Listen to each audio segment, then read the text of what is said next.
Assalamualaikum warahmatullahi wabarakatuh. Bismillahirrohmanirrohim. Kembali lagi di channel Inspirasi Muslim. Pada video kali ini saya akan menjelaskan tentang akan datang Dajjal kecil di hari kiamat sebelum datangnya Dajjal besar. Salah satu tanda-tanda kiamat adalah kemunculan Dajjal.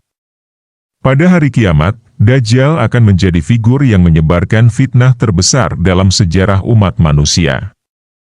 Hal ini disebabkan oleh kelebihan yang dianugerahkan Allah kepadanya, sehingga Dajjal mampu memukau sebagian umat manusia pada hari kiamat. Rasul bersabda Dajjal akan mempunyai kekuasaan atas langit dan bumi, dan akan menawarkan surga dan neraka kepada orang-orang. Pada awal kemunculannya, Dajjal akan mengklaim dirinya sebagai nabi yang akan menyesatkan banyak umat manusia.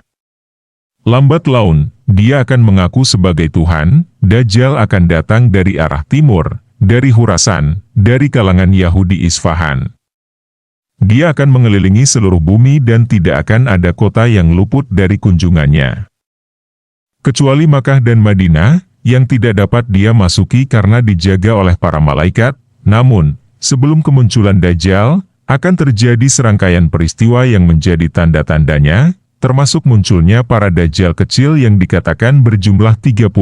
Dajjal besar akan muncul pada hari kiamat dan hanya dapat dibunuh oleh seorang nabi. Dalam hal ini, sosok yang akan membunuh Dajjal besar pada hari kiamat adalah Nabi Isa bin Maryam. Namun, sebelum kemunculan Dajjal yang merupakan pendusta terbesar dalam sejarah umat manusia, akan muncul terlebih dahulu para Dajjal kecil. Disebutkan dalam sebuah hadits bahwa salah satu ciri dari Dajjal kecil adalah kecenderungannya untuk berdusta. Kebohongan yang dilakukannya terutama berkaitan dengan agama. Dari Abu Hurairah radhiyallahu anhu, Nabi Shallallahu alaihi wasallam bersabda, akan datang di akhir zaman, beberapa orang dari umatku yang bicara sesuatu yang tidak pernah didengar sebelumnya, yang aneh-aneh, oleh kalian atau kakek moyang kalian. Maka berhati-hatilah kalian dan jauhilah mereka. Hadis riwayat Ahmad. Bentuk kebohongan yang akan disampaikan oleh Dajjal kecil ini adalah berita yang belum pernah didengar sebelumnya. Berita tersebut mengacu pada hukum-hukum yang bertentangan dengan ajaran Islam. Kabar atau hukum yang disampaikan oleh para Dajjal kecil ini bahkan tidak pernah didengar oleh ulama-ulama terdahulu. Nabi Shallallahu alaihi wasallam telah mengabarkan bahwa di akhir zaman akan muncul orang-orang yang berbicara tentang agama tanpa ilmu, tanpa dalil. Mengandalkan hadits yang palsu, dan menyampaikan hal-hal aneh yang tidak pernah didengar oleh para salaf terdahulu. Padahal, masalah agama seharusnya merujuk pada pemahaman salafus syalih terdahulu. Mereka itulah yang disebut sebagai Dajjal-Dajjal kecil. Di akhir zaman, akan muncul para Dajjal yang pendusta. Mereka akan menyampaikan kepada kalian berbagai perkataan yang belum pernah kalian dengar sebelumnya, baik oleh kalian maupun oleh nenek moyang kalian. Maka berhati-hatilah terhadap mereka, jangan sampai kalian tersesat dan terfitnah. Hadis riwayat Muslim. Dajjal kecil ini berbeda dengan Dajjal besar yang akan muncul pada hari kiamat. Dia akan muncul berulang kali di setiap zaman. Sebagian dari mereka ada yang mengklaim diri sebagai nabi, juru selamat, dan sebagainya. Para Dajjal kecil ini akan mengklaim diri sebagai utusan Allah dan menyebarkan kebohongan tentang agama. Meski tidak diketahui secara pasti siapa yang dimaksud sebagai Dajjal kecil tersebut, dalam sebuah riwayat disebutkan bahwa jumlah Dajjal kecil ini mencapai 30. Hari kiamat tidak akan terjadi sampai muncul banyak Dajjal yang pendusta, yang jumlahnya sekitar 30 orang, dan semuanya mengklaim sebagai utusan Allah. Hadis riwayat Bukhari.